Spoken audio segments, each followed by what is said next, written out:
Hello, everybody. Welcome back to the Geezerology Roundtable. This week, we're going to go back to January of 1970 and the release of the Guess Who's album, American Woman. This was the Guess Who's commercial peak, their best-selling album. The single American Woman was their highest charting single of their career.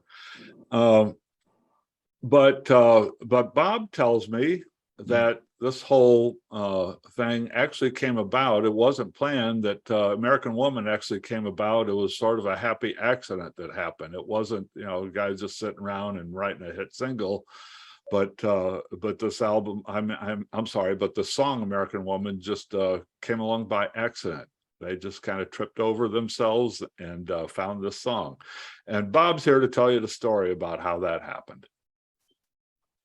All right. Thank you, Scotty. Yeah. This their best-selling song off their best-selling album came about actually because of an accident. They're performing in concert. Guitarist Randy Bachman has broken a string, so he's replacing the string while on stage. And once he gets the string replaced, he starts tuning it, to a piano, and in the process came up with the riff that we all know now from the song American Woman. And he thinks to himself, hey, I really like this. So he kind of keeps playing it so he can get the muscle memory of it to remember it, for later. Well, it gets the attention of the band. They come on stage, start jamming with him. And Burton Cummings extemporizes some of the lyrics to American Woman. And so they just get this jam going up on stage. And according to the legend, there is a kid in the audience with a cassette player recorder who's making a bootleg of it. And they see this and they get the tape from him afterwards so they can remember what they've done on stage. And they take that tape and, get into the studio and do some revisions. And they come up with the song American Woman. And then the album of the same title. And from that accident on stage, we get, one of their best-selling songs. So that accident led to a really new direction for this band. The American Woman album takes them from being known as a top 40 singles band to a harder rocking, more serious group, which is a direction that Randy Bachman says they wanted to go all along. But the first single that got released by their record company kind of set the stage for them to be a top 40 band. And they said they got, pressure from the record company to follow up with more songs like that. Well, this is where they moved into a harder rocking sound, a more on edge sound, a little bit longer songs. And I think it's one of their better albums. Sadly, it was the last album that Randy Bachman did with them before leaving for quite a while. And supposedly he left the band because his Mormon religious beliefs conflicted with, their 1960s, 70s drug-fueled hippie lifestyle type stuff. It's an eclectic album. It features two songs, No Time, that they had reworked from the previous album, and another song from 1968, When Friends Fall Out, that they reworked. You get a lot of blues in this album, harder guitar work. You even have Burton Cummings at times sounding like Robert Plant. And the song American Woman itself is almost a perfect rock song. It has all of the elements that you need. It's got the catchy guitar riff. It's got the driving, pulsating rhythms. You've got a powerful lead vocalist, catchy lyrics. So it's almost the quintessential rock song. And there is even something on here. I think there's something on here for just about everybody, especially you, Bill, because we have an instrumental cut featuring your favorite rock and roll musical instrument, the flute. So there's something there for you too, guys. So if you want to throw out what you think. Yeah, throwing that out would be a great idea, actually. Yeah, that's 969. It's to be honest though, Bob, it's not a bad instrumental at all until it gets to that kind of flute interlude toward the back part of it, and then it picks up again with the nice gritty guitar work. And you're right. I mean, this thing is a pretty messy kind of album. I don't really quite understand its focus, but I will tell you, I love it. I mean, it's a great record. I think it. I'm surprised because I had really not heard everything on this before. American Woman, as you note, I mean, it's a fantastic song. I wish it would go on longer because it's really great. The riff is dynamite. The purported nature of this being an anti-American song, a #1 song in America and Canada that was written by a Canadian band. It's kind of peculiar. It's not really anti-American. It's I think it goes back to that whole notion of what you were talking about, the accidental nature of coming up with something and sticking with whatever words you kind of plugged in, and then just trying to work around them because it is so catchy. It works great. And I like the idea. This is my new Guess Who rule of thumb, which is the second track of every album should now contain No Time done in a different genre every time. So it should be like the follow-up record should have No Time done like in reggae style or ragtime or whatever. I mean, it's a great version. I would be remiss to note that if I were the Consumer Protection Agency, I would say, you guys already put that out, and it's on another record again. The next record, it seems like you're taking advantage of your fan base, but it is a great song. The one song that I really don't like at all, and it's not even that it's a bad song. It's just that it doesn't make any sense. It's like a sub Cat Stevens song, if there's such a thing. I don't believe that you can actually have a sub Cat Stevens song, but it's pretty bad. It's Talisman, and it's like a joke song in a folk style that is pseudo profound, and I don't believe that Burton Cummings, if he wrote the lyrics, he's not taking it seriously, but the lyrics sound like something people would take seriously if they were in a certain state of mind. It's very peculiar. I don't like it. But other than that, I mean, the rest of the record is great. So there's a fall off from American Woman, which is such a classic. But I would say everything else is a great little rocking tune. Some of them are better than others, but I would not skip over any of them except for Talisman. I'll even listen to 969 because it's not that long. The one thing I noticed, so it closes with Humpty's Blues, which is sort of a protracted blues thing. I mean, nobody needs another blues song. I don't think, there are a lot of bands who do that sort of style better, but these guys are perfectly competent doing it. And it's fine. I liked it. And it ends up with the little reprise of American Woman. So the version that I listened to streaming on Apple Music was an updated version, and it had, the song is Gotta Find Another Way, which is a bonus track, which it's a great song. I would have swapped that out for Talisman, and then you would have had a record that from beginning to end, I think would have been pretty much faultless. I mean, really good stuff. As it is, I like it a lot. I would not hesitate to recommend this to strangers, even if they're perfect strangers. I would recommend them to them. And so I think everyone would enjoy it. It's a great family song, a family album. Bill, I love your phrases when you use the word perfect. You did a review of one album before. You called it perfectly satisfactory, and now you're saying this is perfectly competent. It's damning with faint praise, I believe. Exactly. I thought he was doing another one of his puns, doing a takeoff on the song "Proper Stranger" when he said "Perfect Stranger." Actually, that's what I was thinking of. Is the movie "A Love with the Perfect Stranger"? So yeah, "Proper Stranger." That's a good song. But Bob, when Friends Fall Out, was that on a previous album? Or was that just a leftover song? I sadly say I don't remember. I know it came from '68, and I think it might have been one of their very first albums with Cummings. But I know it was a previous song that they reworked. Oh, okay. Yeah, I mean, I don't mind. I thought the song Talisman was okay, but it's just in that one bit where he does that little spoken word thing in there. I mean, that I just thought that was cringeworthy.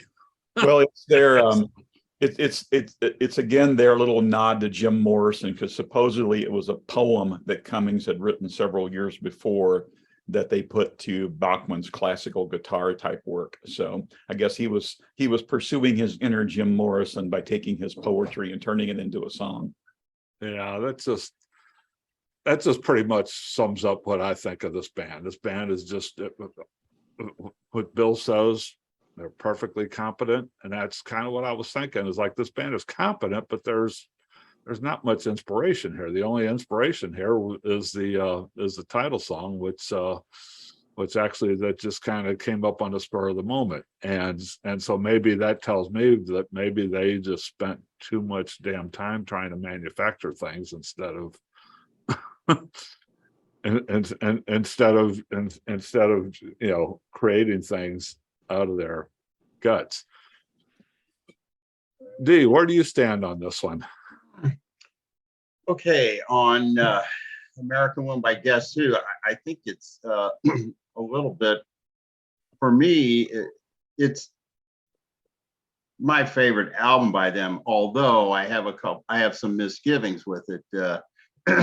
Obviously, the big elephant in the room is American Woman. It was their shining star. It probably defined their legacy in the classic rock era. And the neat thing about it was the story that Bob provided for backdrop was that it was a happy accident. I mean, that was the genesis of it. And then they, put some words to it that were, socially topical at the time. And I do think it was not an anti-American song. I think it was a veiled attempt at anti-war, anti-US draft, something like that. But musically, my favorite song on here is I guess you could say not a retread, but it's having seconds, and that's No Time.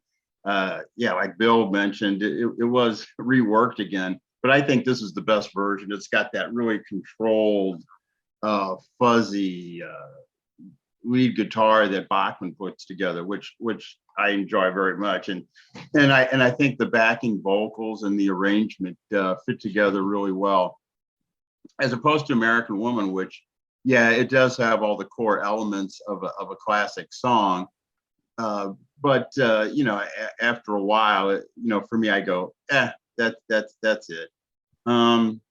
Looking at, I pretty much echo the same comments by Bill and Bob.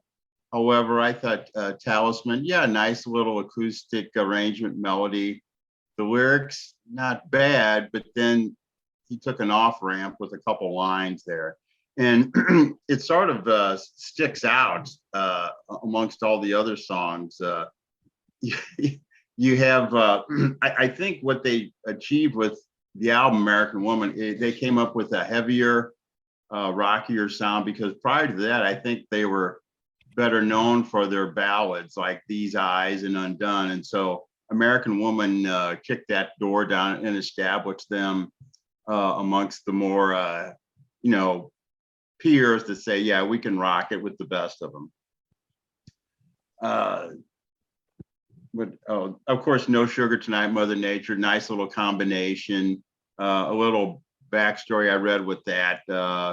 Bachman said he and Cummings had, parts of two songs. They stitched it together.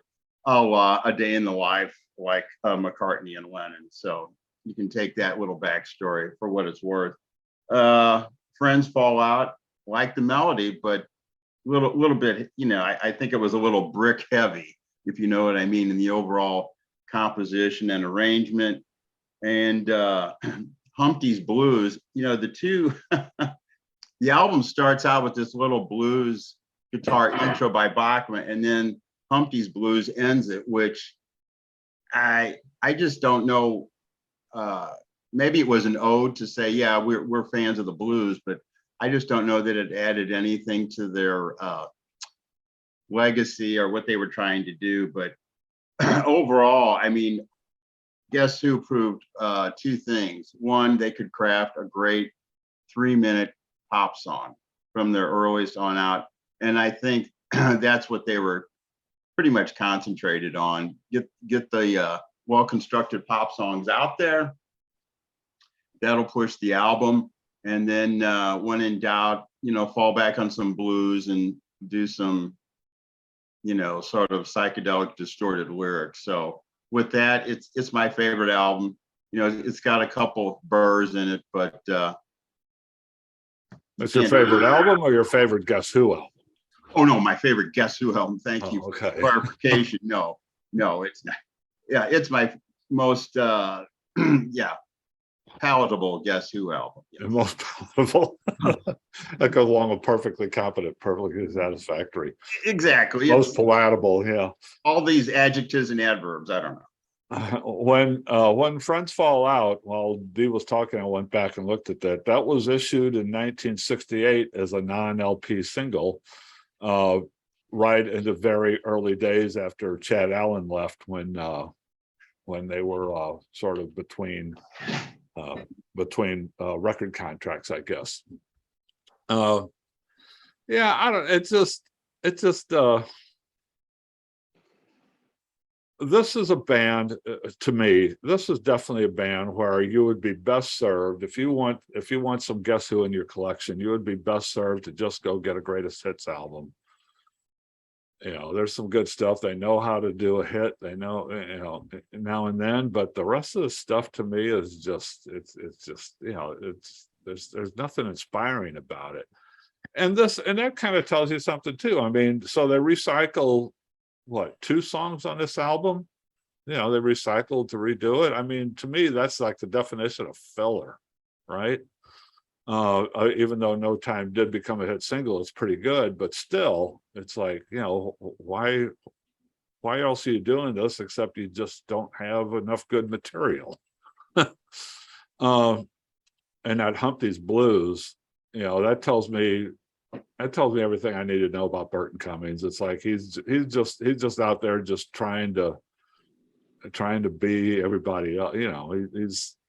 He's a good mimic. He's like Rich Little. He's just out there mimicking people.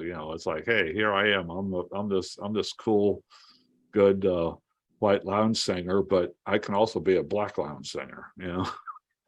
That's kind of what I was getting when I was listening to that song. But yeah, that's it. I'm not a fan. I don't think they're terrible. I think they're competent, but I just don't think they're very inspired. One thing I learned about this album, and I just learned this morning as I was going through doing the prep work for this video, the cover of this album, I always saw that as just, I could figure out it's like cropped in, and there's black the black stripes on the side, so they don't even fill out the whole album cover. But it just seems to me to be just this sort of fuzzy photograph of the band on top of just these splotches of color and stuff. And it wasn't until this morning, after 50 years of seeing this album cover, this is the first time I've ever seen that is a woman's face superimposed over the band. I had never seen that before. I thought, Scott, you were going to explain why the black bands. It's like, why couldn't we just? Well, I don't know why the black bands, but but what I got, all of a sudden I saw that woman's face superimposed over the band, which kind of makes it, which kind of explains why the photo of the band is a little bit fuzzy and low resolution, because they have something on top of it.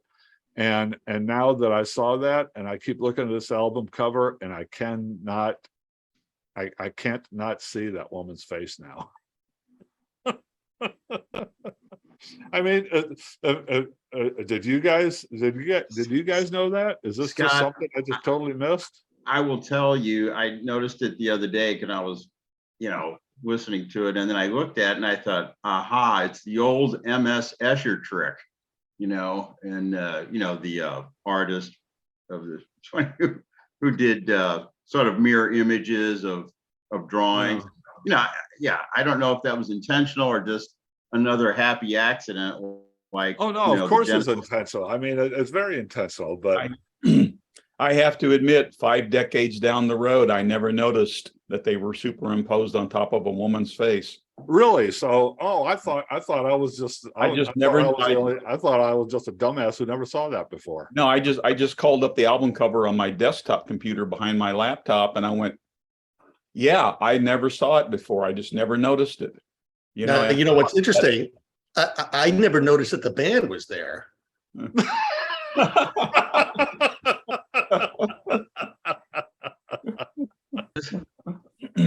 but You're kidding going me. back, I thought I was the only idiot who never saw that before. Who never I heard- oh. I don't know how I missed that, because you know I was part of that time when I always studied album covers pretty closely, and Yeah. somehow I've missed that for 5 decades. So I just thought it was just a bunch of color splotches that they threw. yeah, over. that's what I Yeah. did too. So Uh-huh. good eye, Scott. But That's pretty funny. so I'll give you props for that, but I will respectfully or disrespectfully, whichever way you want to take it, disagree with you about the Guess Who's music. I think there's more depth there than you give them credit for. And I think they are unfairly categorized as a top 40 band. And you know, their deep cuts, I think there's quality there. I have always thought Burton Cummings was an incredible vocalist. Randy Bachman was an innovative guitarist. They were a good songwriting team. And I think, you know, American Woman was probably their zenith. And they still put out competent albums after this. They still had, you know, good selling tunes and stuff. But, you know, Bachman and Cummings, when that team broke up, I do think they kind of lost something. But I think they are a good band. I think they had a unique sound. And it was one of those things where you hear a Guess Who song, you know who it is because they are distinctive enough. And that has a lot to do with Cummings' vocals. So I'm more appreciative of this band. It's one of my more favorite groups. Not my most favorite, but they're definitely high up on my list. Yeah, I mean, we went through the Creedence stuff, and I'm approaching it the same way. I've never listened to any of these albums with Creedence, and I'm just really enjoying. I'm really getting a new appreciation for Creedence Clearwater Revival, going through these albums in depth and listening to them closely and everything. So, and finding out there's a lot more there than I always thought there was. And I'm going through that same process with this band, and I'm not getting that out of this band. Yeah, I'm really not. And, you know, It's now, like the hit singles are good, but I'm not hearing anything else that strikes my fancy. you know, Creedence is an anomaly, I think, in my opinion, that except for when you get maybe to the very last album, you can listen to a Creedence album, you know, from beginning to end, and all of the songs are usually pretty good, you know, and they stand on their own. And I will admit that, you know, the Guess Who's deeper cuts aren't like that. Yeah, they have a lot of times at bat where they swing and miss. You know, since you guys are all baseball fans, maybe you'll understand that analogy. But I think they're still a better band than I think you give them credit for. But, you know, it's an opinion, and it's not, I'm not wrong and you're not wrong. It's just, you know, where we are in our personal likes and dislikes. But I still think they were innovative and they had a unique sound. You know, their back catalog isn't as strong as, say, a Creedence or some of the others. But I still think that they're a good band.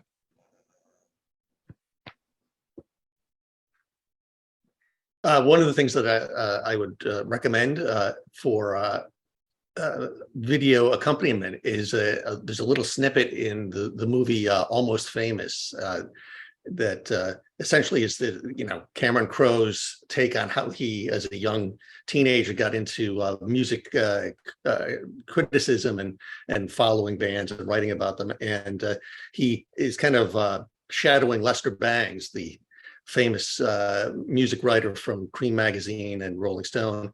And in the movie, Philip Seymour Hoffman is playing Lester Bangs quite well, I would say. He goes back to San Diego, where he's from, and he's kind of a guest at a radio station, and he's wandering around as the show is going on in the studio, plucking albums out of the shelves, and he, is dismissive of much of the stuff. He's like, the Doors, bah, Jim Morrison is a drunk, a poet trying, I can't remember what he says. Whatever he says is immaterial, because the next album he pulls out is the Guess Who, and he's wearing a Guess Who t-shirt. And he says, I would rather listen to the Guess Who because they are drunks who admit to being drunks, and that makes them poetic.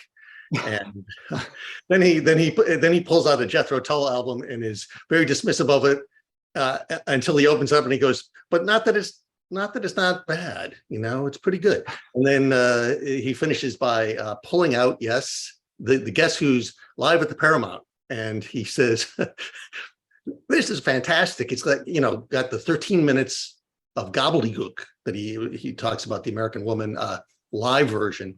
And, you have to see the whole scene in its perspective. Finishes by demanding that they play the Stooges, and that's the end of the scene. But it's quite funny, and it's a real endorsement of the Guess Who, which was actually true. This is what Lester Bangs actually was a big fan of this outfit, and it's kind of surprising because it doesn't really fit in the.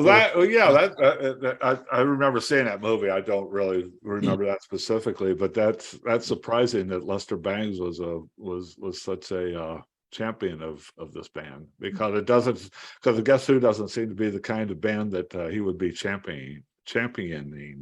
Well, I think his take was that they weren't pretending to be something they weren't. I mean, they were never capable of being more than they actually were.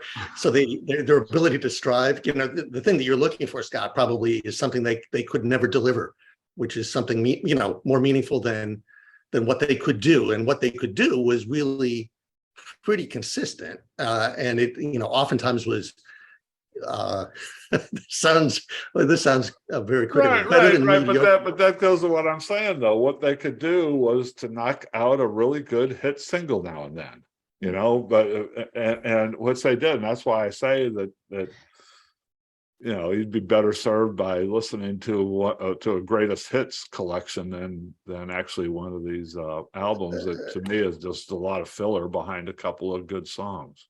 They were great craftsmen at putting together a 3-minute or shorter pop song with memorable riffs, great lyrics. I mean, Cummings, his vocal ability is one of the best of its era. But there was, I think there was always a little bit left. You always wondered if he had stayed maybe a couple of years or more, maybe they could have improved. But obviously, Bachman wanted to go in a different direction, and that proved true with BTO. It was a much harder, much brand of rock that he went with, and the Guess Who, I think they carried on for a while, but they didn't have the same top 40 magic. They had several hits after this, but none of them charted as well as American Woman did. This was definitely their peak, both commercially and everything that I know about them, probably artistically too, right? And it's the band itself can't even agree on what American Woman is about. And in some of the interviews I've read, Burton Cummings says that it's a song about American women, and that how they seem to age faster than Canadian women. So he says that's his take on the song. Randy Bachman says that it is commentary on America under Richard Nixon and the Vietnam War and stuff. And if you listen to lyrics like, we don't want your ghetto scenes, we don't need your war machines, you got to give Bachman things more credence. And he talks about, when they were touring the US, they would see, he said, we didn't see a lot of young men at our concerts because they're all being drafted.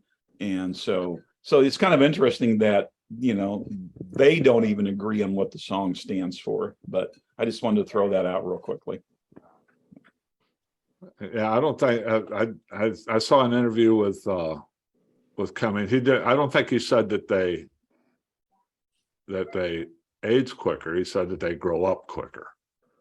Yeah, I read age, Yeah. quick, so Oh, it okay. may mean the same thing, just I phrasing. think, I think more of a more of a maturity thing than actual like. But I had also read way a long time ago that part of the song's inspiration is they'd been on this tour in the US and they had made it back into Canada. They were looking forward, to getting off the road, going home, and that the song was kind of an expression of the grueling tour that they'd had through the US and everything. And that was part of where the inspiration of it came from, was having had endured, all of these US tours and stuff.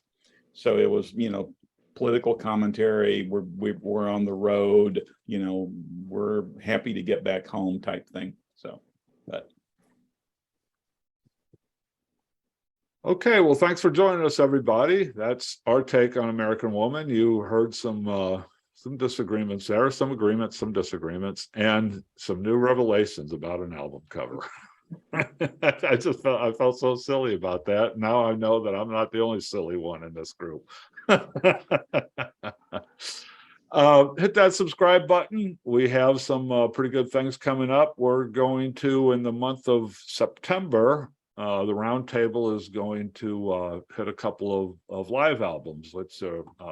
We normally do studio albums, but we're going to go into some live albums in September. That's coming up. Some reviews coming up, anniversaries, new music, and other things. So hit that subscribe button, and we'll talk to you later. So long.